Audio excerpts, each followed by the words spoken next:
Good day, everybody. Santa Clarita OpenHouses.com. Today's going to be the 20th of July, 2026. And let's get into your show. Let's figure out what's happening in this market. Right now, 809 active total properties that are active in the MLS for sale. You can find all these at Santa Clarita OpenHouses.com. What I did is I made sure that I differentiated between the active, the backup, and the pending.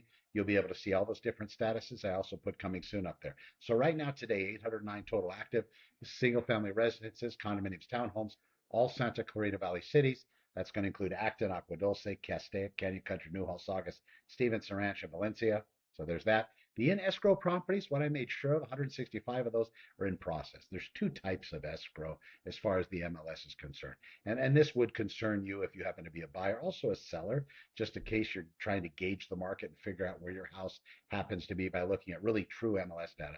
Besides, no registration at Santa Clarita Open Houses. You just search. I have all the sold listings. I think I have 11 years in there. It's a whole bunch. But anyway, I built all that myself. So you have 105 in escrow. Of those properties, you're going to have active under contract or active backup.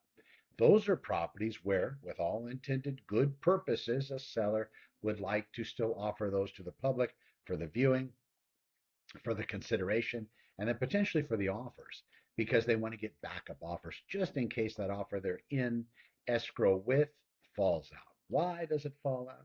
People change their mind. People find out, discover things about properties. And I'll give something about that for you sellers out there. Also for your buyers, different strategies might indicate that later on you kind of wait until it's time to remove contingencies. Then you try to stiff arm the seller, blackmail, or extort really harsh terms for basically just say, hey, I want to buy your house, but I got these feelings, and maybe you can give me a $10,000 credit, that sort of thing. And that happens. There's ways to fix that. I'll get into that in just a second. But so that's how many properties are in progress, and in the last 30 days, 224 actually closed all across the valley.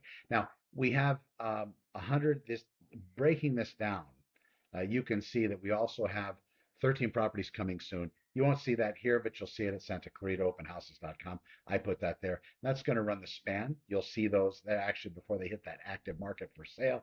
And then 59 closed in this past 30 days. We have a supply of inventory of 3.6 months. So if nothing sold, excuse me, nothing was listed and properties kept selling at the same rate, in about 3.6 months, we'd be done. We'd have no more inventory. So that's also known as the absorption rate. Absorption rate. All right. Moving on to the next page. Let's talk about 30% of these Santa Clarita listings over 60 days old, which is interesting. And 246 of the valley's 809 total active listings have been sitting more than 60 days. Pricing thing primarily.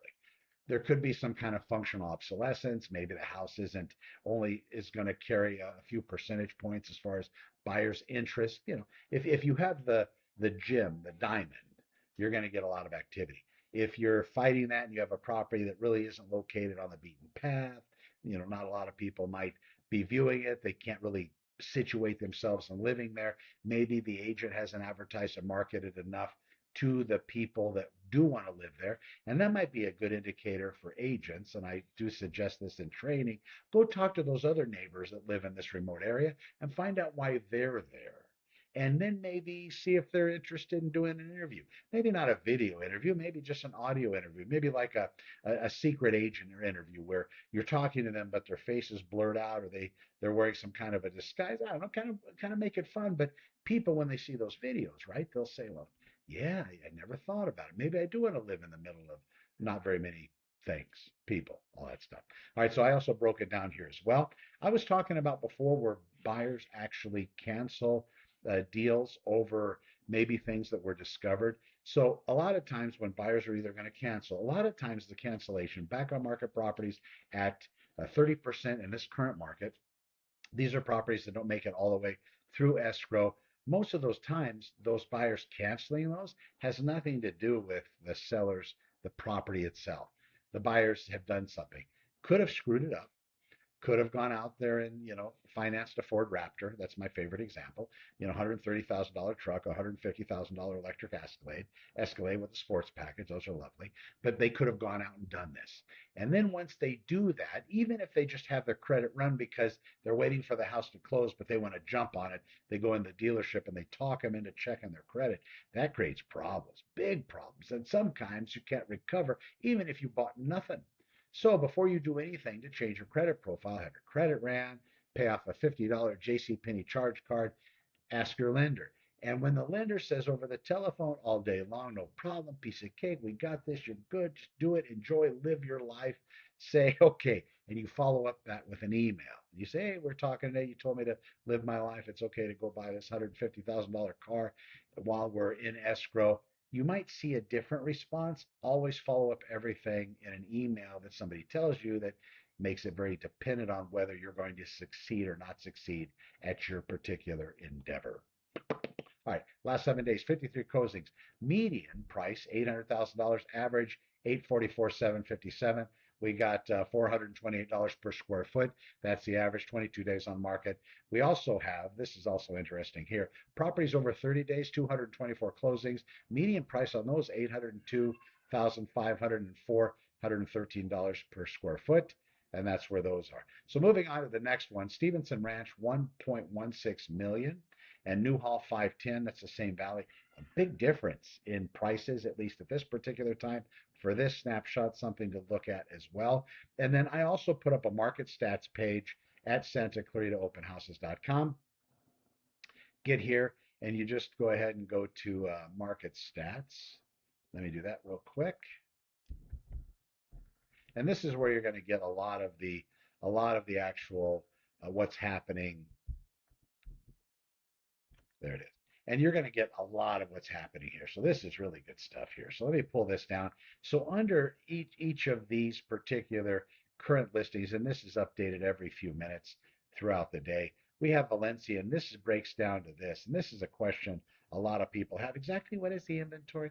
So in Valencia, full 256 active broken down. That's out of that 809, right? So you have 256 active in Valencia active under contract 34, in Valencia pending 57. That's where I separate these two. Closed in the last 7 days, 26, 30 days, 85, 6 months, 453.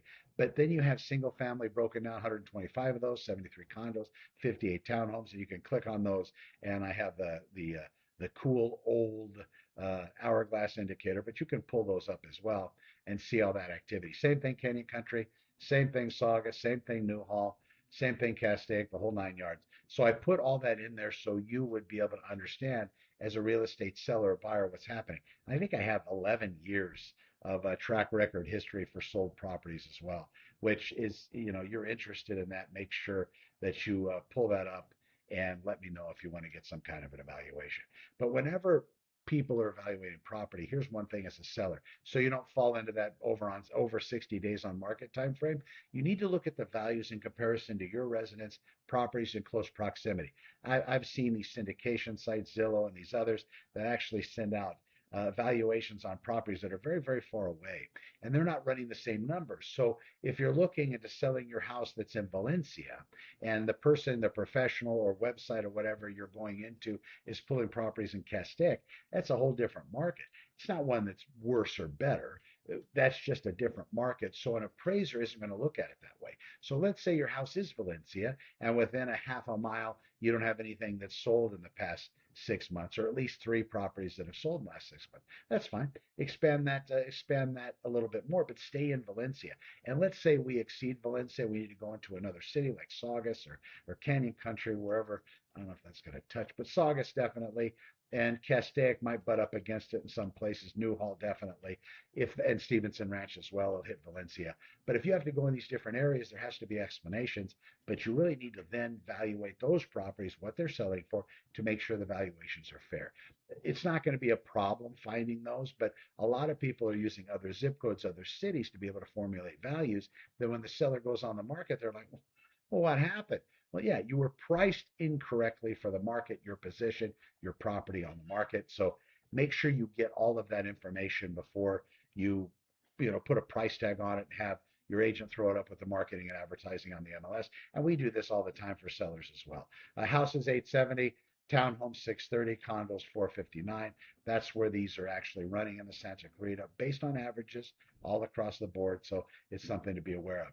And you have 12 homes staged to hit, 6 of them in Valencia. These are the coming soon listings. You'll be able to see all those here as well back at SantaClaritaOpenHouses.com. I actually put them here on the homepage. So if you scroll down, you'll see each of the coming soon listings right here, coming soon to the Santa Clarita market. All right, I'm Connor. I hope this update helped you. If you need any guidance, any information, please hit me up. More than happy to help as always. You can go to SantaClaritaOpenHouses.com, contact me on the website, and look forward to speaking with you soon. We'll see you tomorrow. Be well. My best. Take care.